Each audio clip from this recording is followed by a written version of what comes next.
Markle, the Kardashian party crasher. Now, you'll remember those rumors have been spreading for some time. The fact that she forced Prince Harry to turn up to this Kris Jenner bash at Jeff Bezos's and Lauren Sanchez's house without a formal invite, and then wreaked havoc because when pictures of the couple were posted on social media, including Harry ogling Kris Jenner's rack in that picture, they then demanded that the Kardashians take them all down from social media, claiming that there was an invisible consent form where they had ticked no to photographs. Guess what? No consent form ever existed. Well, at the time, Rob Shooter of Shooter Scoop was reporting this, and this is very much in context of what I'm about to show you from Kim and Khloe Kardashian themselves. So this was Rob Shooter's report, which we revealed at the time, from November the 10th, 2025. And it said, exclusive, Meghan Markle and Harry's embarrassing night. Guests ask who invited them. He went on to say later on they may have been NFI'd. But he said, Prince Harry and Meghan Markle's surprise appearance at Kris Jenner's star-studded 70th birthday bash has left Hollywood insiders buzzing and baffled. The royals slipped into the Bezos and Sanchez mansion for the James Bond-themed soiree, hand in hand, looking every inch the glamour couple. But there's one problem. They weren't on the official guest list. People were whispering, who brought the Sussexes? One attendee laughs. It was giving mystery plus security breach. Even megastars like Oprah and Kim Kardashian swore they didn't extend the invite. In Hollywood, everyone assumes someone else did. Witnesses say the pair looked polite but distant and exited before Bruno Mars hit the stage. They smiled, mingled for 10 minutes, then vanished, another insider revealed. One thing's for sure, even at Chris's most exclusive bash, Meghan and Harry proved they're still the ultimate uninvited guests. Now, as I say, at the time we reported that, the mainstream media did not. However, in Khloe in Wonderland, this is Khloe Kardashian's podcast, she appeared with Kim Kardashian. And on the phone was Jonathan Shaban, their longtime PR socialite friend, who was a big part, we're told, of organising this Kris Jenner 70th birthday. And at one point, I want you to watch the full exchange, but I'll just set it up to explain what went on. At one point, Kim Kardashian turns to Khloe and seems to be close to revealing the party crasher. It's a warning shot to Meghan Markle. Really interesting stuff. Watch this. Going. It's good. We just wanted to give you a little shout out. I said you were at my mom's 70th, and yeah, that was a fun night, wasn't it? That was a fun night. That was probably one of the best parties in like 15 years. They don't do parties like that anymore. Right? They don't. No. Yeah. We used to do, when I did PR, we used to do big events like that. And they were like these kind of parties where like one after the next would come in. Should we talk and about the party? party Know who it is, and it was like a crazy mix. Oh and my now God. it's like everything's so corporate. It's Yeah. sponsors. Yeah. So nobody could ever pull that off unless you're like paying for your own party, which nobody really does anymore. Yeah. Yeah. Well, we're not doing it again for a long time. It was really expensive. That's the last time. Okay, so I just want to zone in on just that specific moment. Just listen to what Kim said to Khloe. Next would come in. Should we talk and about the never party know who it crasher? is, and it was like a crazy mix. Oh and my now God. it's like Tash, according to Taz, royal YouTube sensation, did you hear that? Should we talk about the party crasher? Oh my God. Are they about to expose Meghan Markle for turning up without an invite? It was so right. I was highly suspicious of this from the moment I saw the photographs that they had crashed the event, or perhaps the invite may have only gone to Harry. Harry had met Lauren Sanchez and Jeff Bezos personally when he went to collect that stupid Legends of Aviation award. And maybe because he did actually change his jacket. But the reason why I believe Meghan was the one that crashed and didn't get an invite is because she had gone to the baby to baby event, and Serena and a lot of the other celebrities that were there at that event were going to Kris Jenner's party. So there were probably coaches being bussed from one event to the next. And I think that Meghan jumped along. Maybe they both crashed it and she went along. The reason why I say that I think she crashed it, she didn't change her outfit. This is Meghan Markle. This is a woman who, at the Invictus Games, which is meant to be about veterans, will change her outfit 5, 6 times in a day. There is no way that she would go to another big, huge celebrity event, the Charlie and the Chocolate Factory golden ticket that she's been trying to get herself invited to for a long time. And she wouldn't change that outfit into another hugely expensive dress. So I do believe that she definitely crashed it. And I do believe that was Kim going, should we? Should we? They are going to be rightly pissed. At the end of the day, this was a huge birthday party. You know, they're talking about it there. But what was in the news?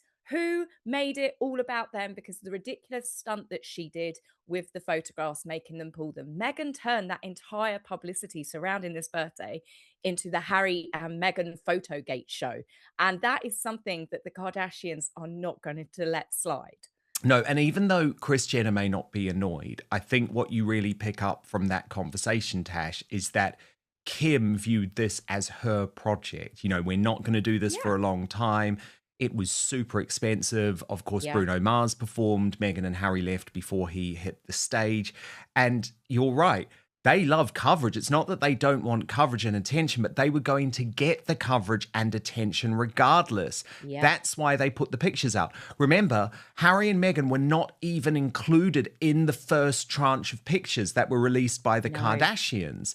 And it was only when the second tranche of pictures came out, which were probably almost done as like a sort of sop to Harry and Meghan, like, oh, we don't want to make it look as if we're snubbing you. Because remember, lots of people were saying, oh my God, they haven't even included. The Kardashians. Yeah. In that, I was reading that they were snubbing them. But then I did also read, and I can't remember where it was, but I read that the Kardashians had actually got told to post the images of Harry and Meghan to quell these stories, because the mainstream media were even running it, saying, oh, the Kardashians completely snubbed them by not sharing. I think they just wanted to be nice.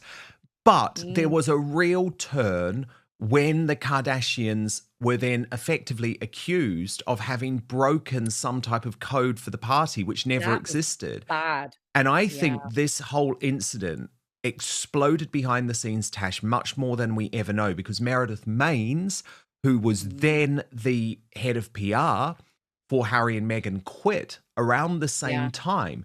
And I think it's because she was made to look like a fool internationally, because she went out and briefed, oh no, the reason the pictures have been deleted is because there was a consent form given to all guests and you ticked yes or no about whether you wanted your pictures to be released.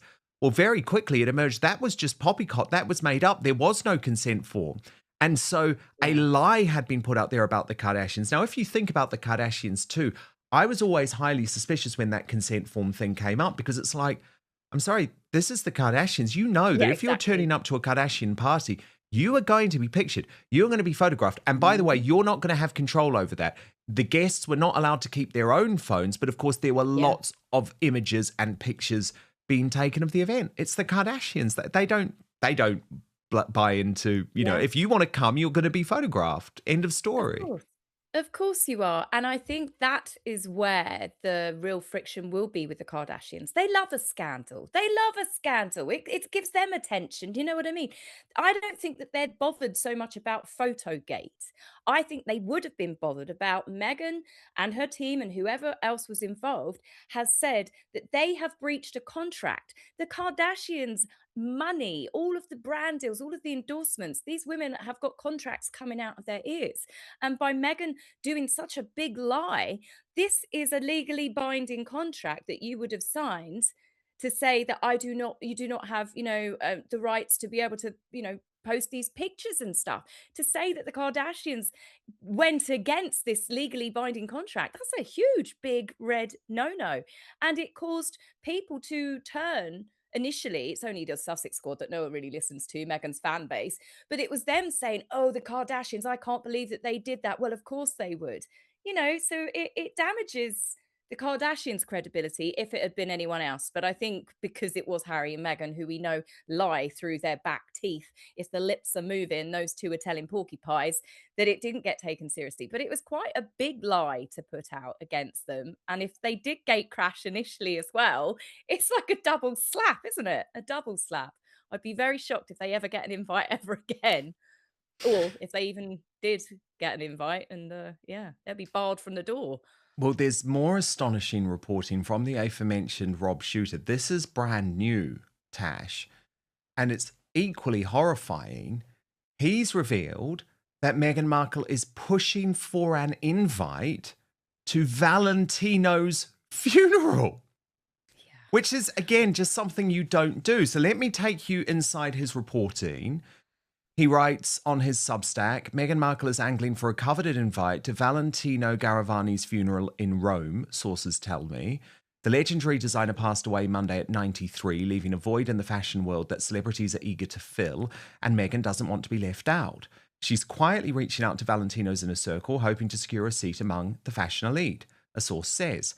Meghan wants to pay her respects and be seen honouring a designer she's admired for years. She's very deliberate about making sure she's included. Valentino's funeral will take place over several days of lying in state. Tributes have already poured in from Gwyneth Paltrow, Sarah Jessica Parker, Donatella Versace, Cindy Crawford, and Linda Evangelista, all praising his talent, generosity, and larger-than-life presence. Meghan sees this as an opportunity, the insider adds.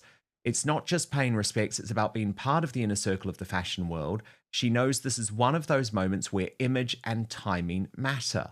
While some may raise eyebrows at the Duchess pushing for an invite, sources say Meghan's approach is classic Markle strategy, strategic, respectful, and impossible to ignore. Well, I mean, Tash, I think Rob Shooter's been very fair there, because I don't think there's much respectful about angling for an invite to a funeral. I mean, we absolutely know this is what she did in terms of getting herself invited to the Balenciaga Paris Fashion Week show. She invited herself. But I mean... And look at the way she behaved there. Well, of course, but this is a funeral, Tash. I mean, come on. I mean, this is Meghan, who jumped and got a statement out there about their darling and dearest friend. I can't remember exactly what they wrote, but how she held Archie, Dr. Jane Goodall, and then they didn't bother going to her actual funeral, but they made out to make sure that they got in the headlines themselves, you know, obviously because it was making global news at the sad loss. And they didn't go to the funeral, but now Meghan wants to go to this. Of course she wants to go to this. She doesn't see this as a funeral. It's not about paying respects. This is about going to a celebrity, star-studded event. This is Meghan to have Paris 2.0, because she now believes that she's going to redesign herself as someone to be taken seriously in the fashion world. You know, going out to that is an opportunity for her. She would sign her name up to absolutely any designer, you know, to say, oh, I've always respected them. Like she did. She even put that full statement out to say that she had worked with the new creative director for Balenciaga, Pier Paolo. She said that she had collaborated with him for years. No, she hadn't. She hadn't collaborated with him. As I said, those two just continuously make up stuff as they go. But yeah, it doesn't surprise me that she would see this as an opportunity rather than actually, you know, someone has sadly passed away. She's mercenary. You've only got to look at the way she treats her own father. She doesn't care about anyone else out there. It's just what she can get, in my opinion, anyway. No, indeed. Now, Tash, of course, Prince Harry chose to make the trial at the High Court versus the Daily Mail all about Meghan Markle this week. I think, though, it was something he knew he had to do, given she never wanted him to pursue this case because she didn't want all of the stuff about the exes coming back up. She didn't want him thinking and talking about Chelsea Davy, thinking and talking about Cressida Bonas, even now thinking and talking to, not just about, Natalie Pinkham, another ex who is back on the scene. But Tash, you posted on this. I am confused as to why he has now turned this into a story about Meghan. I thought this was all to do with phone hacking back when he was younger.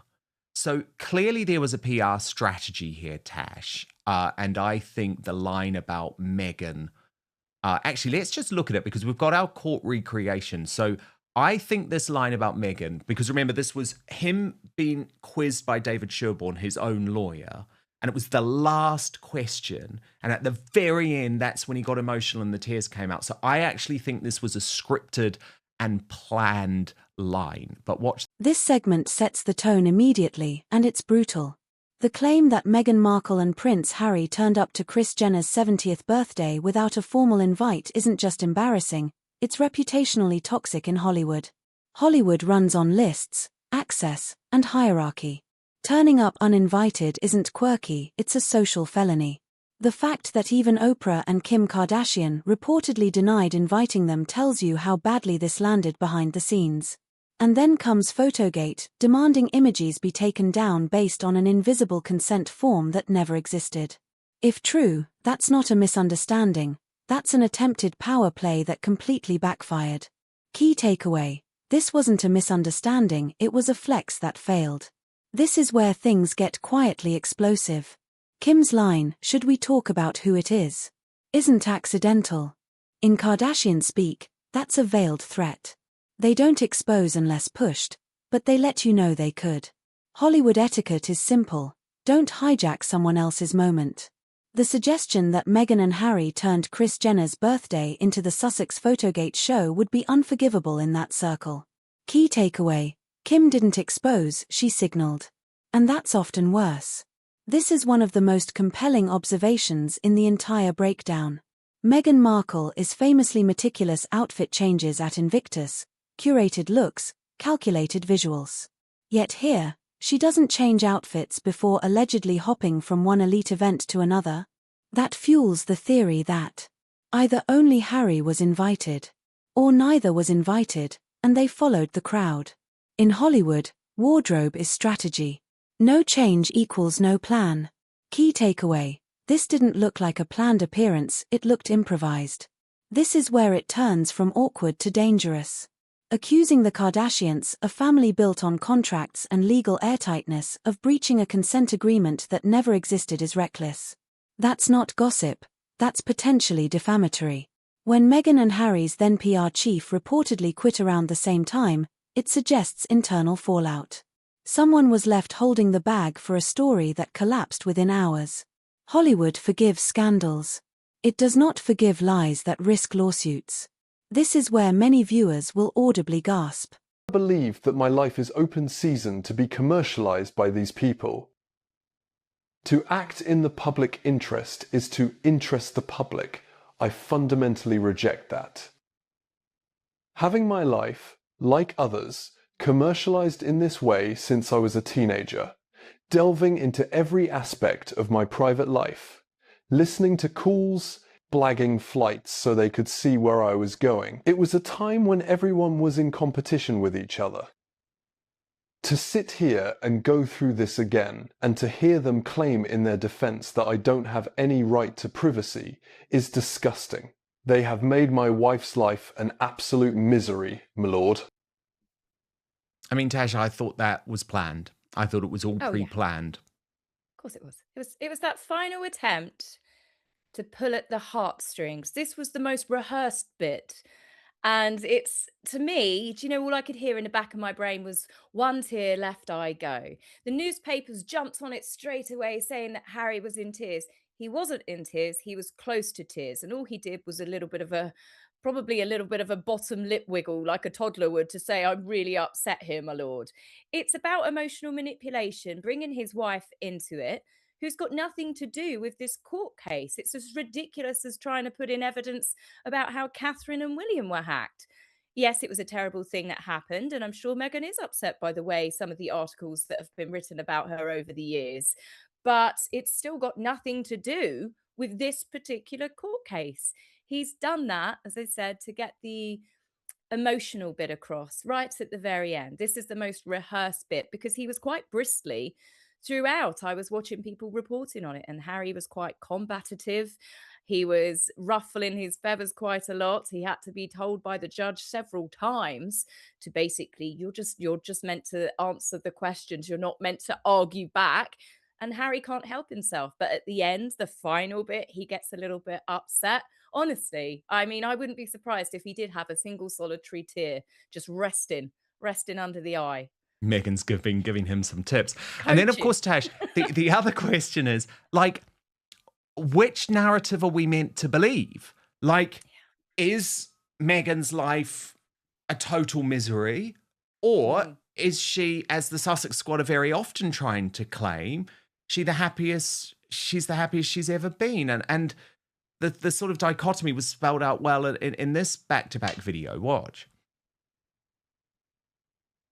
That Prince Harry broke down after he gave his last statement when he said, the Mail has made Meghan's life a misery. So Meghan just released a video, and to me, this screams, we're unbothered. So which is it, Tash? Yeah, it is, isn't it? When you think about all of the years we've had Meghan, who still often says that she doesn't have much of a voice. And I feel like all we've heard is her voice from the moment that she came into Harry's life.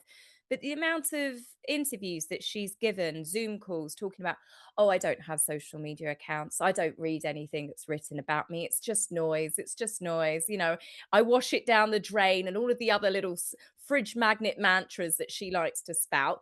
But in the next bit, she's like, I was the most targeted woman in the entire world. You know, that they make my life miserable. You know, she's on the floor sobbing, but in the next breath, I don't read anything. I just ignore it all. It depends what narrative she's trying to push at the time. Is she trying to push herself as a strong feminist, or is she the person that demands to be called a duchess and wailing on the floor, crying her eyes out? She just, again, these two make it up as they go. What personality is Meghan going to be today? Nobody knows, not even her husband. Yeah, it's true. But there is a growing pushback from the left and the anti-monarchist mainstream media mob.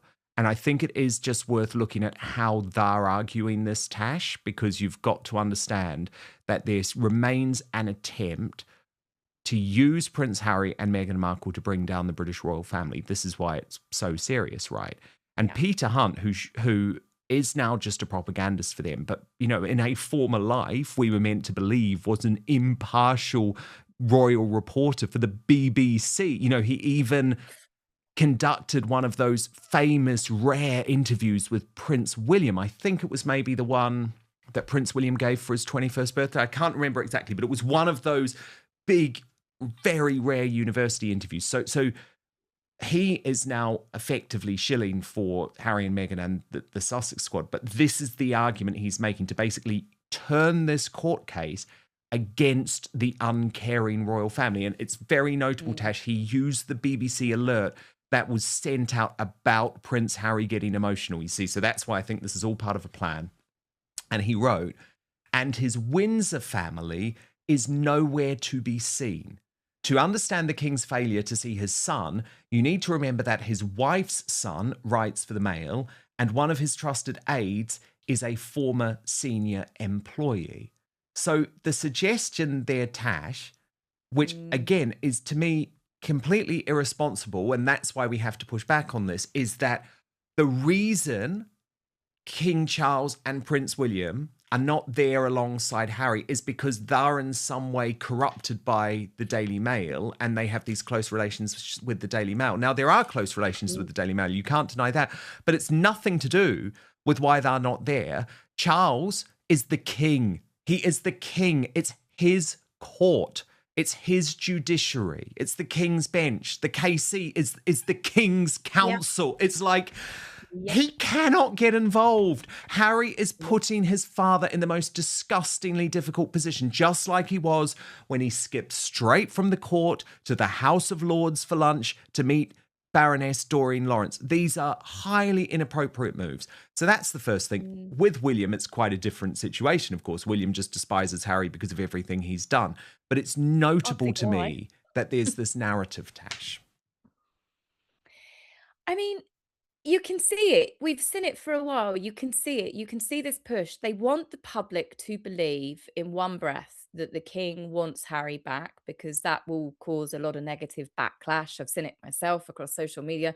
People calling Charles weak because they believe he does want his son back, although we've not seen any evidence of that whatsoever, apart from that one brief meeting. As we know, that was a quick get in, get out, and Harry was seen publicly. So it was recorded by the media, so Harry couldn't spin it as a positive.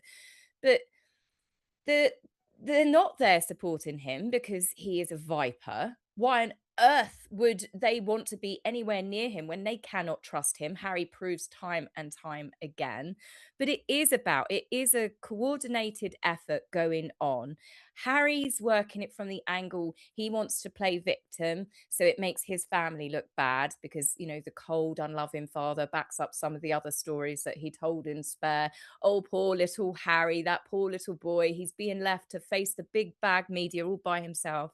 His family don't care. But then certain people that want to bring down the monarchy want people not to think, oh, the king's being cruel. They're like, it's they're just trying to turn everybody against the royal family by using Harry and Meghan, by going at it two different angles. They're cold, they're uncaring, poor little Harry to pull at the heartstrings, or they're going after the terrible, how awful Catherine and Prince William are because they've dared to move to a bigger house with their family. They've upset dog walkers that now only have several miles to walk around the estate. It is a constant coordinated campaign, and Harry and Meghan are at the center of it.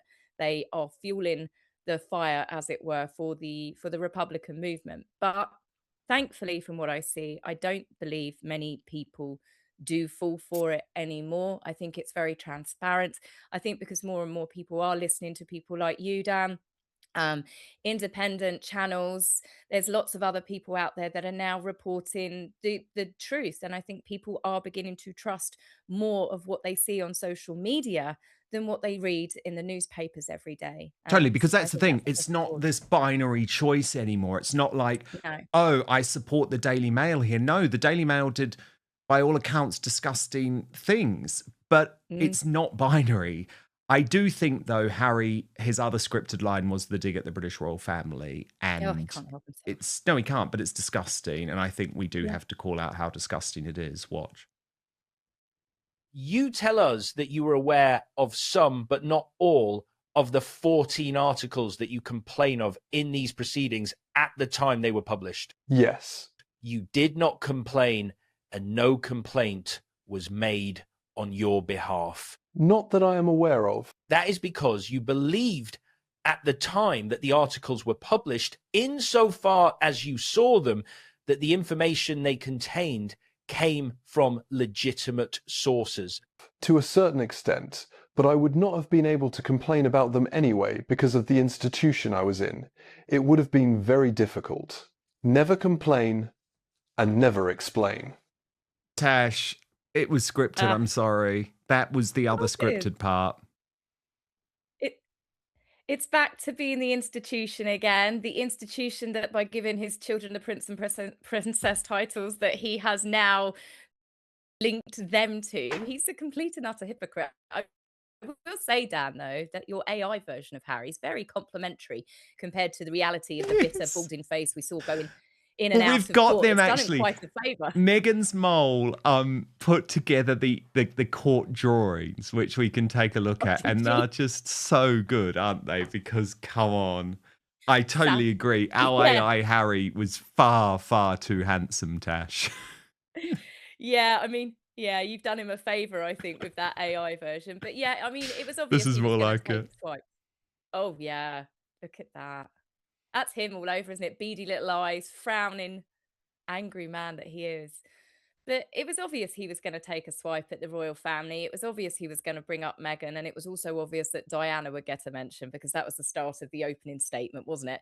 Everything that they did to my mum. Again, Harry, that's not actually anything to do with this court case. In fact, the majority of things that Harry brought up had nothing to do with this actual case. So it's going to be interesting to see the way it goes down. I don't know. I like to think that he wouldn't win it. But like you said, Daily Mail obviously have done a few little naughty things. So it depends. Is it enough? Tash, well, look, I've been dying to speak to you about this case all week. And of course, for the most amazing analysis of the royal family, you have to subscribe to According to Taz on YouTube. Taz, I was doing a little stalk of you this week. And No. and I went back to the first ever According to Taz video. Yeah. Oh my God, it was amazing. It was amazing. You've come a long way. You've come a long way, but your views have always been spot on. Yeah, you did make me cringe when I saw that WhatsApp from you earlier. I was a bit like, oh no, even I don't like to go back and look at what I was like all those years ago. But it's been an amazing journey. But thank you. But Yeah, I was just doing a little dip in, a little deep dive. How did this all begin? How did According to Taz all begin? And it was lovely. No, what was great about it is that it was so organic. You know, you were basically saying, I think you said once I reach 1,000 followers that you had promised to make your first video, and you did. Yeah, that's crazy, isn't it? Gosh, it seems so long ago. It's gone so quickly. Yeah, and so now look how quickly, and many subscribers you've got. Yeah, I mean, hopefully I'm still just as organic. I try and just keep it No, you as do. real as what You I do. was. The hair color changes, but hopefully the personality stays the same. No, So. indeed. But it was great to watch. You're much more polished now, but absolutely your views and your sort of heart and soul were all there. So, of course, The idea of angling for an invite to Valentino's funeral reframes the narrative entirely. Funerals are sacred in elite circles, they are not networking events. The pattern alleged here is disturbing. Fashion shows, funerals, charity events all framed as visibility opportunities. That's why critics see this as image over empathy. When every moment becomes branding, sincerity collapses. This segment dissects what many viewers instinctively felt: that moment was rehearsed. Bringing Meghan into a phone hacking case that predates her feels emotionally manipulative, not legally relevant. The timing, last question, emotional crescendo, fits a media-first strategy, not a courtroom necessity. The contradiction is glaring. Meghan is unbothered. Meghan's life is absolute misery. Both cannot be true simultaneously. Emotion was weaponized, not expressed. This is the most serious section of all. The argument isn't just about Harry and Meghan, it's about using them as tools in a broader anti-monarchy narrative. The suggestion that the royal family is cruel, absent, or compromised plays directly into Republican messaging. Harry's actions put King Charles in an impossible constitutional position, yet that context is deliberately ignored by sympathetic commentators. Key takeaway: this isn't accidental chaos, it's coordinated pressure.